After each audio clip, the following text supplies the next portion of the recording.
This is a Korea National Open University recording. Read by John Lee.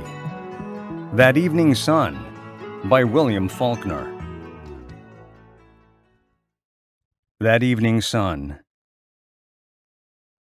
1. Monday is no different from any other weekday in Jefferson now. The streets are paved now, and the telephone and electric companies are cutting down more and more of the shade trees, the water oaks, the maples and locusts and elms, to make room for iron poles bearing clusters of bloated and ghostly and bloodless grapes. And we have a city laundry, which makes the rounds on Monday morning, gathering the bundles of clothes into bright-colored, specially made motor cars. The soiled wearing of a whole week now flees apparition-like behind alert and irritable electric horns, with a long diminishing noise of rubber and asphalt like tearing silk. And even the Negro women, who still take in white people's washing after the old custom, fetch and deliver it in automobiles.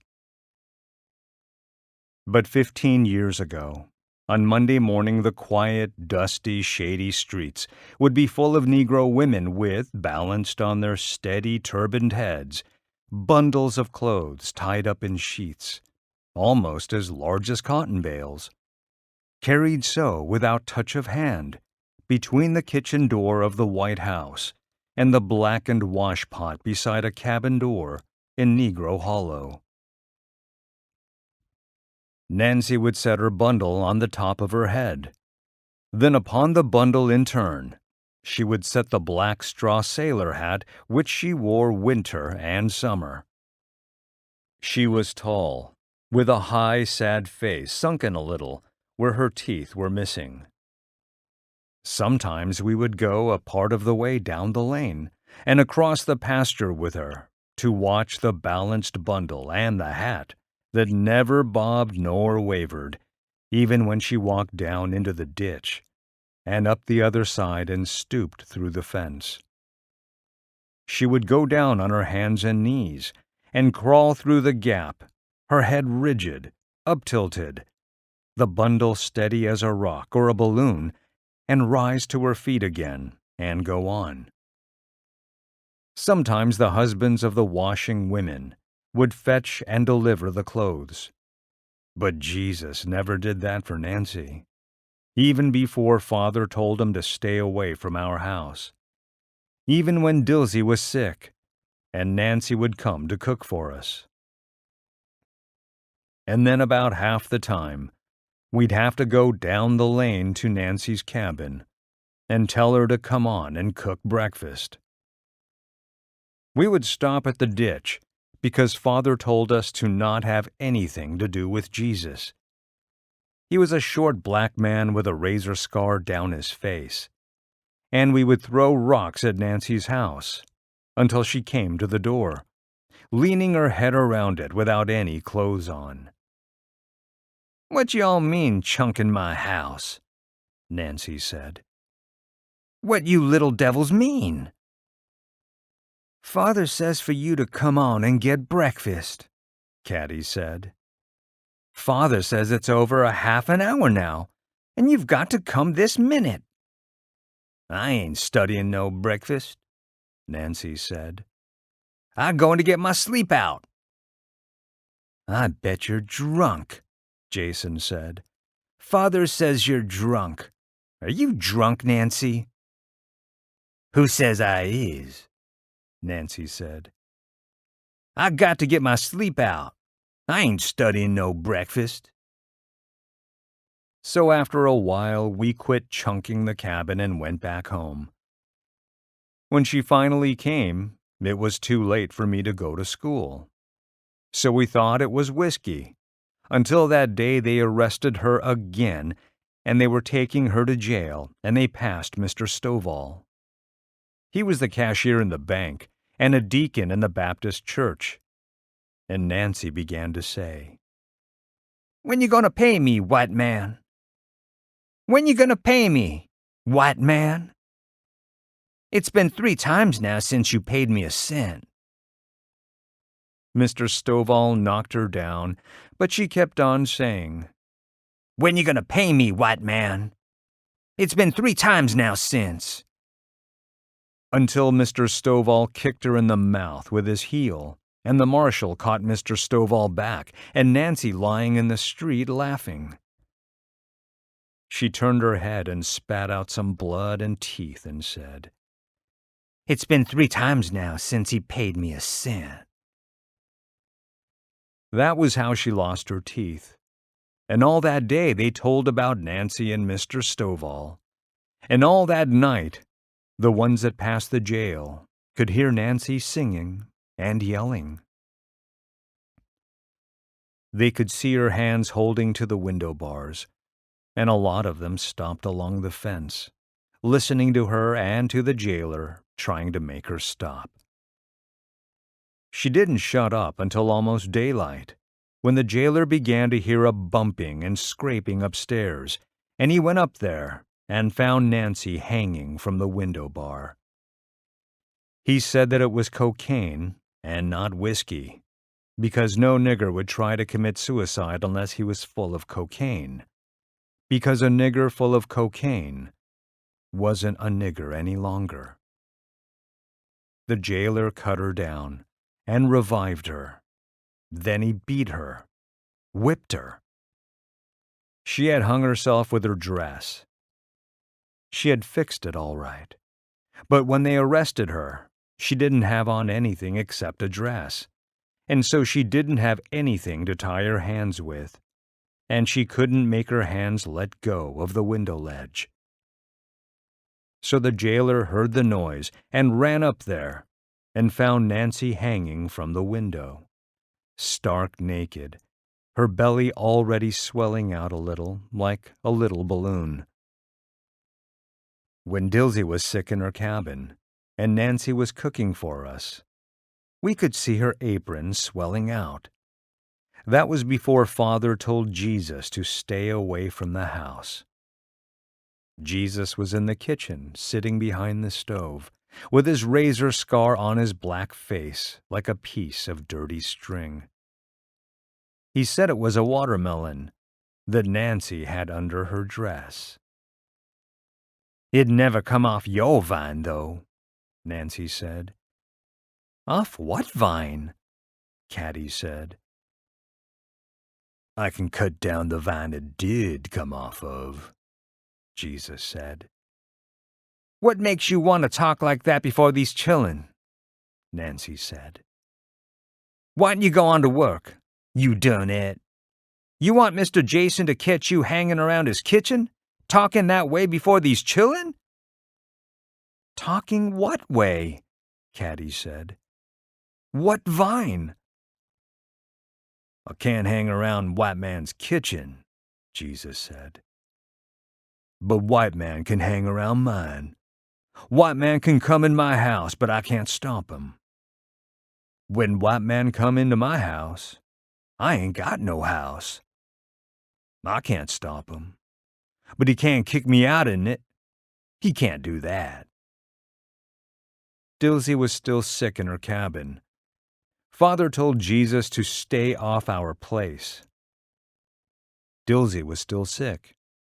It was a long time. We were in the library after supper.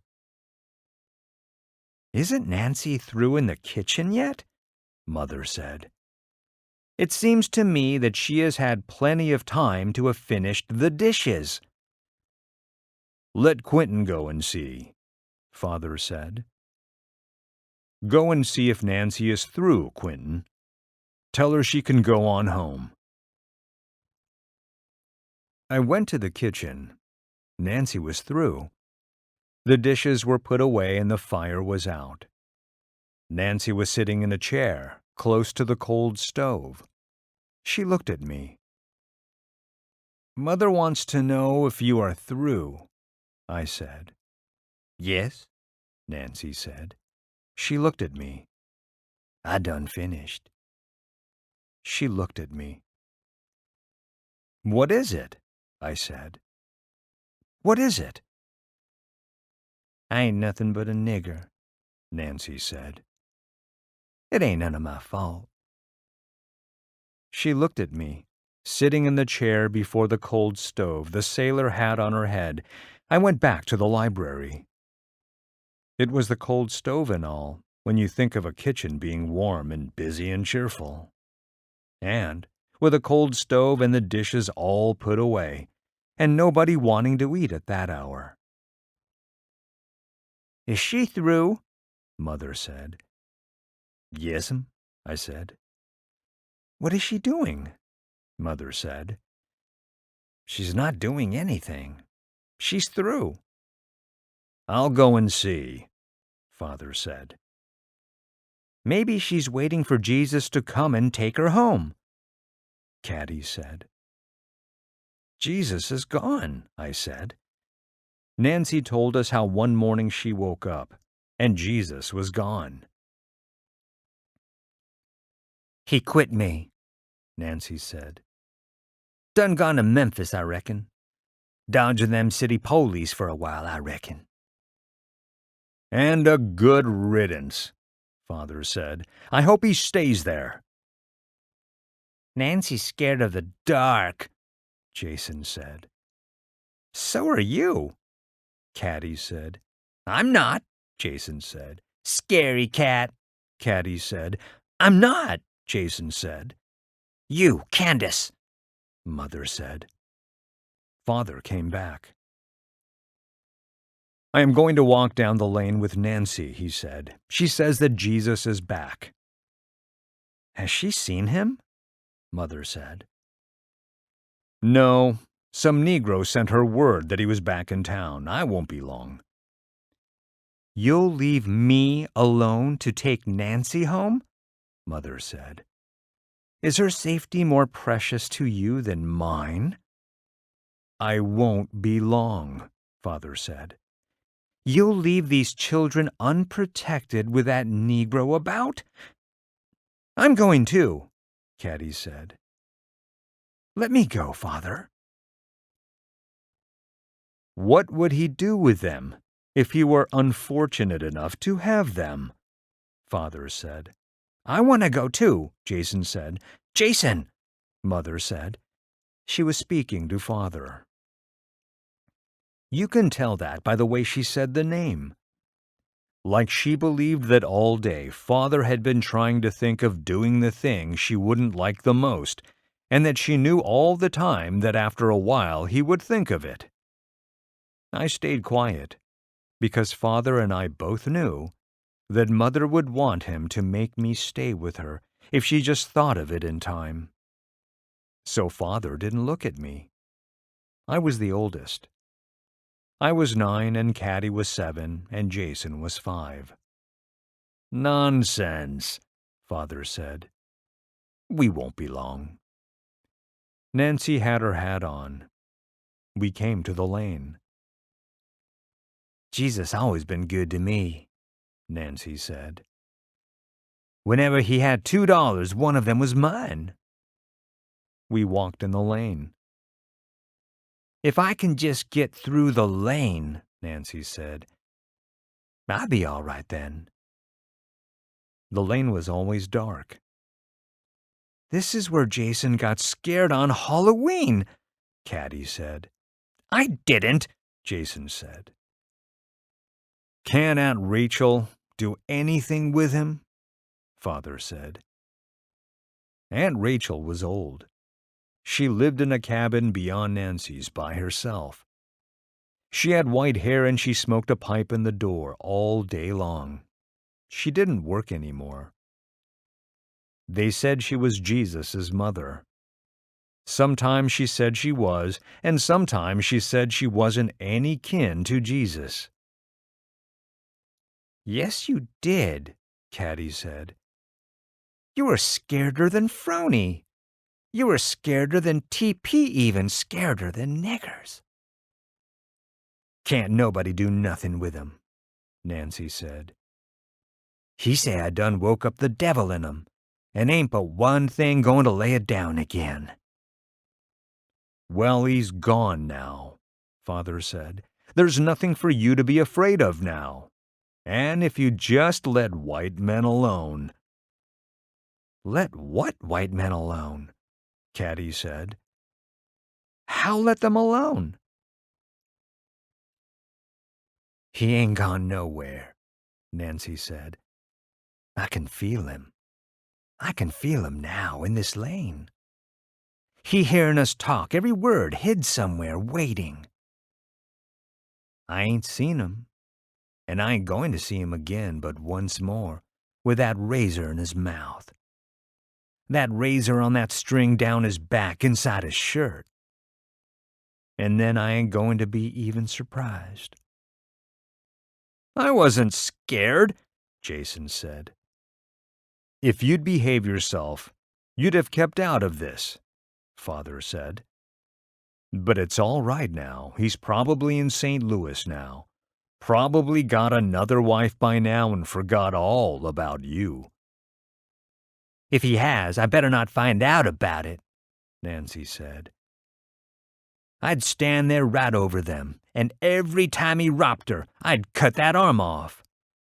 I'd cut his head off, and I'd slit her belly, and I'd shove— Hush, Father said. Slit whose belly, Nancy? Caddy said. I wasn't scared, Jason said. I'd walk right down this lane by myself. Yeah, Caddy said. You wouldn't dare to put your foot down in it if we were not here, too. 2. Dilsy was still sick, so we took Nancy home every night until Mother said, How much longer is this going on? I to be left alone in this big house while you take home a frightened Negro. We fixed a pallet in the kitchen for Nancy.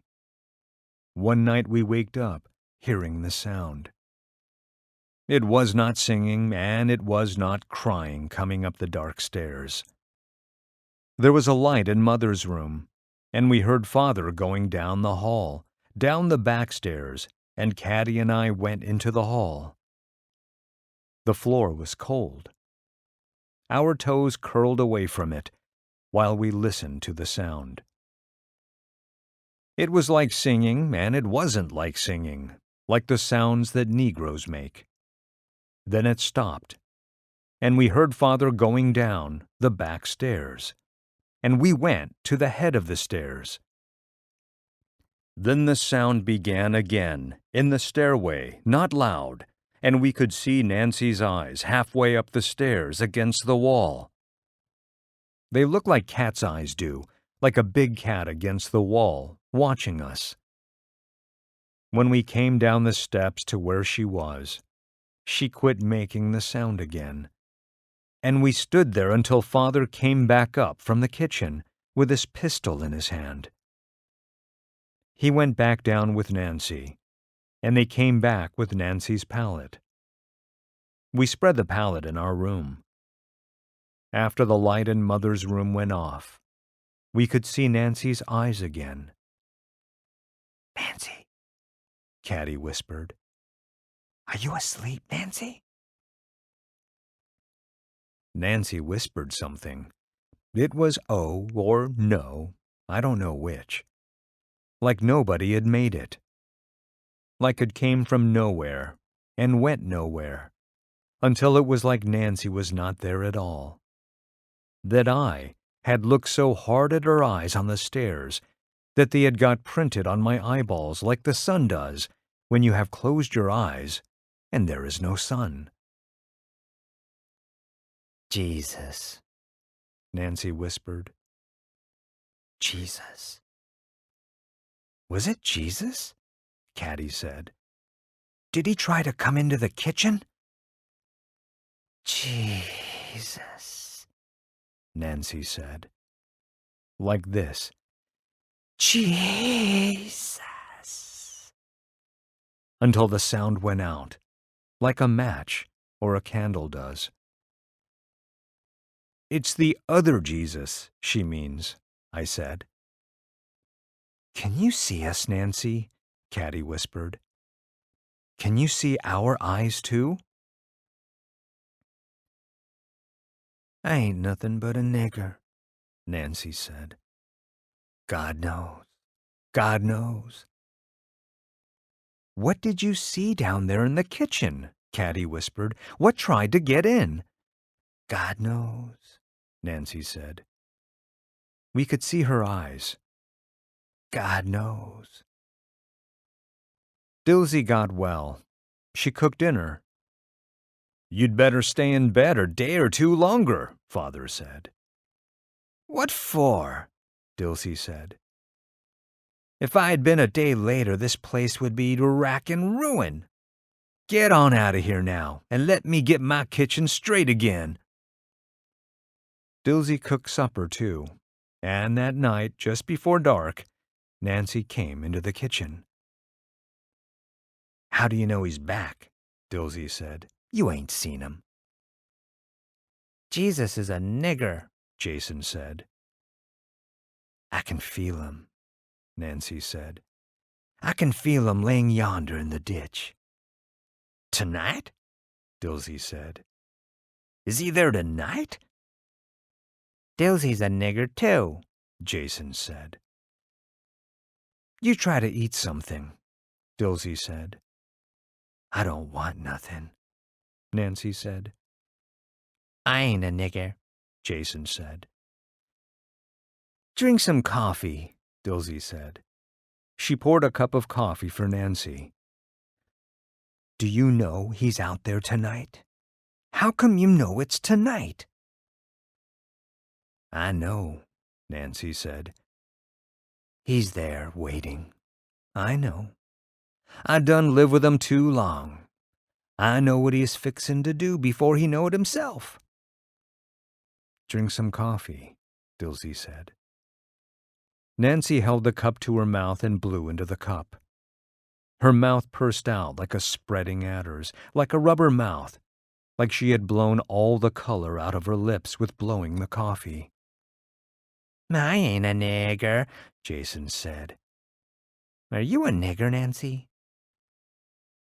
A hell-born child, Nancy said. I won't be nothin' soon. I goin' back where I come from soon. 3. She began to drink the coffee.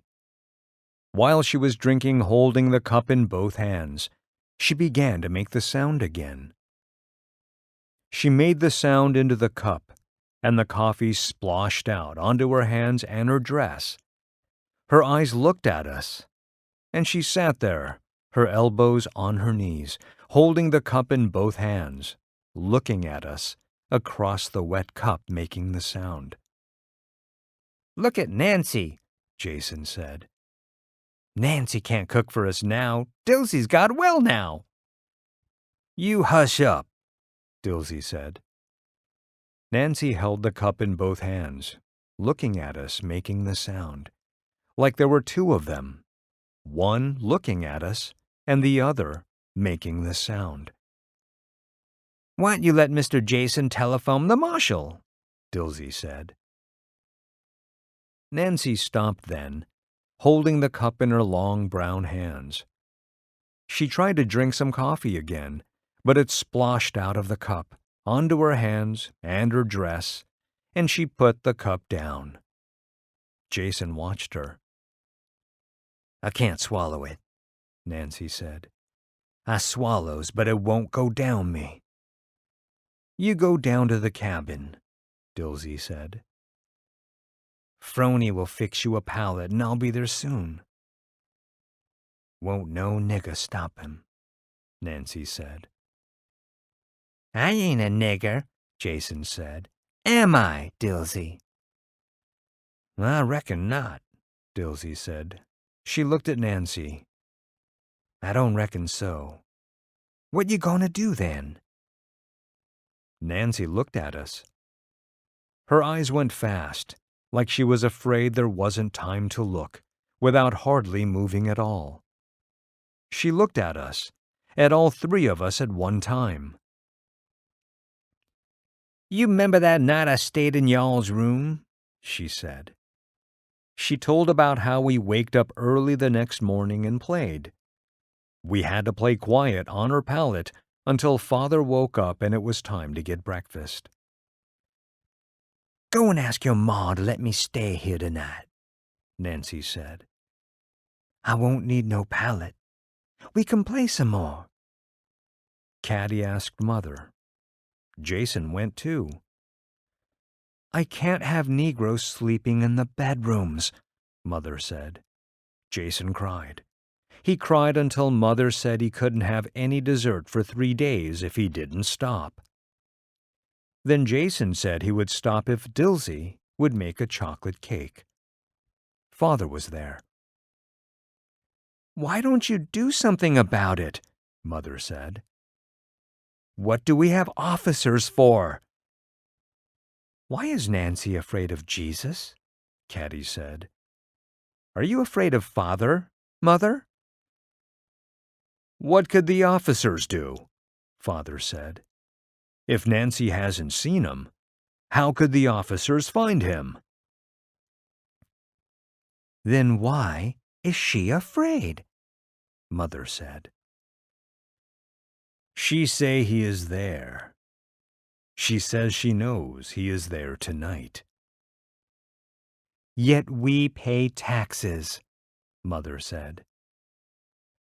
"I must wait here alone in this big house while you take a Negro woman home."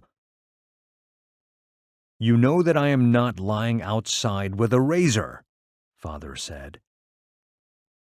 "I'll stop if Dilsy will make a chocolate cake," Jason said.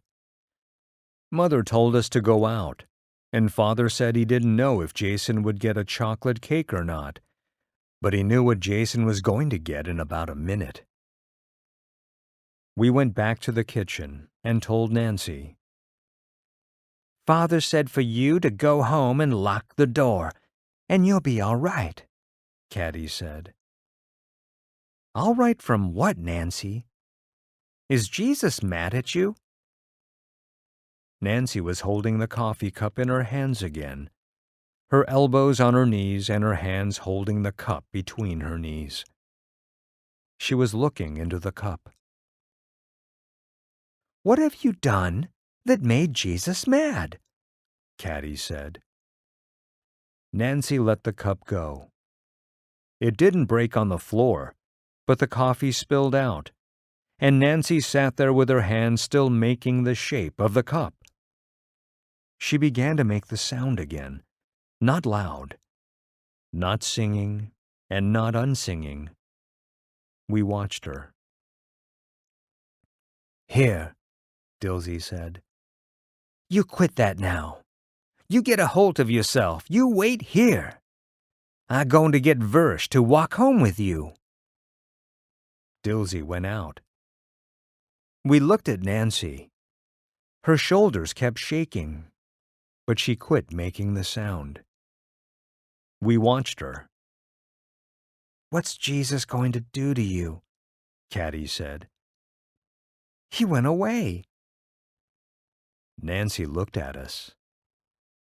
"We had fun that night I stayed in y'all's room, didn't we?" "I didn't," Jason said. "I didn't have any fun." "You were asleep in Mother's room," Caddy said. "You were not there." "Let's go down to my house and have some more fun," Nancy said. "Mother won't let us," I said. "It's too late now." "Don't bother her," Nancy said. "We can tell her in the morning. She won't mind." "She wouldn't let us," I said. "Don't ask her now," Nancy said. "Don't bother her now." "She didn't say we couldn't go," Caddy said. "We didn't ask," I said. "If you go, I'll tell," Jason said. "We'll have fun," Nancy said. "They won't mind. Just to my house. I've been working for y'all a long time. They won't mind." "I'm not afraid to go," Caddy said. "Jason is the one that's afraid. He'll tell." "I'm not," Jason said. "Yes, you are," Caddy said. "You'll tell." I won't tell, Jason said. I'm not afraid. Jason ain't afraid to go with me, Nancy said. Is you, Jason? Jason is going to tell, Caddy said. The lane was dark. We passed the pasture gate. I bet if something was to jump out from behind that gate, Jason would holler. I wouldn't, Jason said. We walked down the lane. Nancy was talking loud. What are you talking so loud for, Nancy? Caddy said. Who, me? Nancy said. Listen at Quentin and Caddy and Jason saying I'm talking loud. You talk like there was 5 of us here, Caddy said. You talk like Father was here too. Who? Me talking loud, Mr. Jason? Nancy said. Nancy called Jason Mister, Caddy said. Listen how Caddy and Quentin and Jason talk, Nancy said. We're not talking loud, Caddy said. You're the one that's talking like Father. Hush, Nancy said. Hush, Mr. Jason. Nancy called Jason Mr. Hush, Nancy said. She was talking loud when we crossed the ditch and stooped through the fence where she used to stoop through with the clothes on her head. Then we came to her house. We were going fast then. She opened the door. The smell of the house was like the lamp, and the smell of Nancy was like the wick, like they were waiting for one another to begin to smell. She lit the lamp and closed the door and put the bar up. Then she quit talking loud, looking at us. What are we going to do? Caddy said. What do y'all want to do? Nancy said. You said we would have some fun, Caddy said. There was something about Nancy's house, something you could smell besides Nancy and the house. Jason smelled it even. I don't want to stay here, he said. I want to go home. Go home then, Caddy said. I don't want to go by myself, Jason said. We're going to have some fun, Nancy said. How? Caddy said. Nancy stood by the door. She was looking at us, only it was like she had emptied her eyes, like she had quit using them. What do you want to do? She said. Tell us a story, Caddy said. Can you tell a story? Yes, Nancy said. Tell it, Caddy said. We looked at Nancy. You don't know any stories. Yes, Nancy said. Yes, I do. She came and sat in a chair before the hearth. There was a little fire there. Nancy built it up when it was already hot inside. She built a good blaze. She told a story. She talked like her eyes looked, like her eyes watching us and her voice talking to us did not belong to her. Like she was living somewhere else, waiting somewhere else. She was outside the cabin. Her voice was inside, and the shape of her, the Nancy that could stoop under a barbed wire fence with a bundle of clothes balanced on her head as though without weight, like a balloon, was there. But that was all. And so this here queen come walking up to the ditch where that bad man was hiding. She was walking up to the ditch and she say, if I can just get past this here ditch, was what she say. What ditch? Caddy said. A ditch like that one out there? Why did a queen want to go into a ditch? to get to a house, Nancy said. She looked at us. She had to cross the ditch to get into a house quick and bar the door. Why did she want to go home and bar the door? Caddy said. 4. Nancy looked at us. She quit talking. She looked at us. Jason's leg stuck straight out of his pants where he sat on Nancy's lap. I don't think that's a good story, he said. I want to go home. Maybe we had better, Caddy said. She got up from the floor. I bet they're looking for us right now. She went toward the door. No, Nancy said. Don't open it. She got up quick and passed Caddy. She didn't touch the door, the wooden bar. Why not? Caddy said. Come back to the lamp, Nancy said. We'll have fun. You don't have to go. We ought to go, Caddy said. Unless we have a lot of fun. She and Nancy came back to the fire, the lamp. I want to go home, Jason said. I'm going to tell. I know another story, Nancy said. She stood close to the lamp. She looked at Caddy, like when your eyes look up at a stick balanced on your nose. She had to look down to see Caddy, but her eyes looked like that, like when you were balancing a stick. I won't listen to it, Jason said. I'll bang on the floor. It's a good one, Nancy said. It's better than the other one. What's it about? Caddy said. Nancy was standing by the lamp. Her hand was on the lamp against the light, long and brown. Your hand is on that hot globe, Caddy said. Don't it feel hot to your hand? Nancy looked at her hand on the lamp chimney. She took her hand away, slow. She stood there, looking at Caddy, wringing her long hand, as though it were tied to her wrist with a string. Let's do something else, Caddy said. I want to go home, Jason said. I got some popcorn, Nancy said. She looked at Caddy and then at Jason, and then at me, and then at Caddy again. I got some popcorn.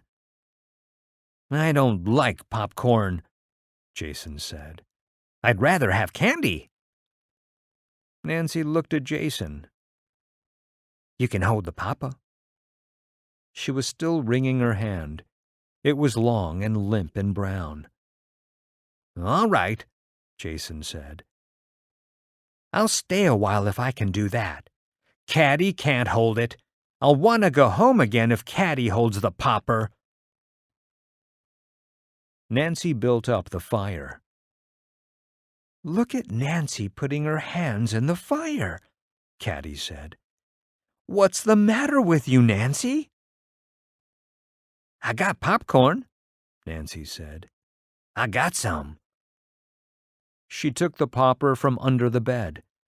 It was broken. Jason began to cry. Now we can't have any popcorn, he said. We ought to go home anyway, Caddy said. Come on, Quentin. Wait, Nancy said. Wait, I can fix it. Don't you want to help me fix it? I don't think I want any, Caddy said. It's too late now. You help me, Jason, Nancy said. Don't you want to help me? No, Jason said. I want to go home. Hush, Nancy said. Hush. Watch. Watch me. I can fix it so Jason can hold it and pop the corn. She got a piece of wire and fixed the popper. It won't hold good, Caddy said. Yes, it will, Nancy said. Y'all watch. Y'all help me shell some corn. The popcorn was under the bed, too. We shelled it into the popper, and Nancy helped Jason hold the popper over the fire. It's not popping, Jason said. I want to go home. You wait, Nancy said. It'll begin to pop. We'll have fun then. She was sitting close to the fire. The lamp was turned up so high it was beginning to smoke. Why don't you turn it down some? I said. It's all right, Nancy said. I'll clean it. Y'all wait. The popcorn will start in a minute. I don't believe it's going to start, Caddy said. We ought to start home anyway. They'll be worried. No, Nancy said. It's going to pop. Dilsy will tell 'em y'all with me. I've been working for y'all a long time. They won't mind if y'all at my house. You wait now. It'll start popping any minute now. Then Jason got some smoke in his eyes and he began to cry. He dropped the popper into the fire. Nancy got a wet rag and wiped Jason's face, but he didn't stop crying. Hush, she said. Hush. But he didn't hush. Caddy took the popper out of the fire. It's burned up, she said. You'll have to get some more popcorn, Nancy. Did you put all of it in? Nancy said. Yes, Caddy said. Nancy looked at Caddy. Then she took the popper and opened it and poured the cinders into her apron and began to sort the grains, her hands long and brown. And we watched her. Haven't you got any more? Caddy said. Yes, Nancy said. Yes, look, this here ain't burnt. All we need to do is... I want to go home, Jason said. I'm going to tell. Hush, Caddy said. We all listened. Nancy's head was already turned toward the barred door, her eyes filled with red lamplight. Somebody is coming, Caddy said. Then Nancy began to make that sound again. Not loud, sitting there above the fire, her long hands dangling between her knees. All of a sudden, water began to come out of her face in big drops, running down her face, carrying in each one a little turning ball of firelight, like a spark until it dropped off her chin. She's not crying, I said. I ain't crying, Nancy said. Her eyes were closed. I ain't crying. Who is it? I don't know, Caddy said. She went to the door and looked out. We've got to go now, she said. Here comes Father. I'm going to tell, Jason said. Y'all made me come. The water still ran down Nancy's face. She turned in her chair. Listen, tell him we going to have fun. Tell him I take good care of y'all until in the morning. Tell him to let me come home with y'all and sleep on the floor. Tell him I won't need no pallet. We'll have fun. You remember last time? How we had so much fun? I didn't have fun, Jason said. You hurt me. You put smoke in my eyes. I'm going to tell. 5. Father came in. He looked at us. Nancy did not get up. Tell him, she said. Caddy made us come down here, Jason said. I didn't want to. Father came to the fire. Nancy looked up at him. Can't you go to Aunt Rachel's and stay? He said. Nancy looked up at Father, her hands between her knees. "He's not here," Father said. "I would have seen him. There's not a soul in sight." "He in the ditch," Nancy said. "He waitin' in the ditch yonder." "Nonsense," Father said. He looked at Nancy.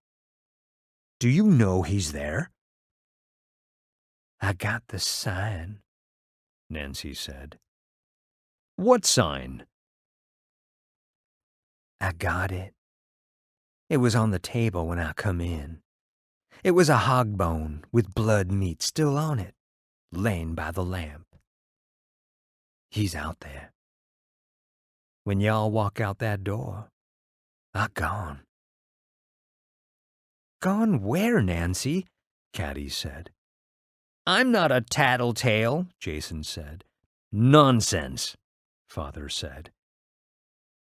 "He out there," Nancy said. "He looking through that window this minute, waiting for y'all to go. Then I gone." "Nonsense," Father said. "Lock up your house and we'll take you on to Aunt Rachel's." "'Twon't do no good," Nancy said. She didn't look at Father now, but he looked down at her long, limp, moving hands. "Putting it off won't do no good." "Then what do you want to do?" Father said. "I don't know," Nancy said. "I can't do nothing. Just put it off. And that don't do no good. I reckon it belonged to me. I reckon what I going to get ain't no more than mine." "Get what?" Caddy said. "What's yours?" "Nothing," Father said. "You all must get to bed." "Caddy made me come," Jason said.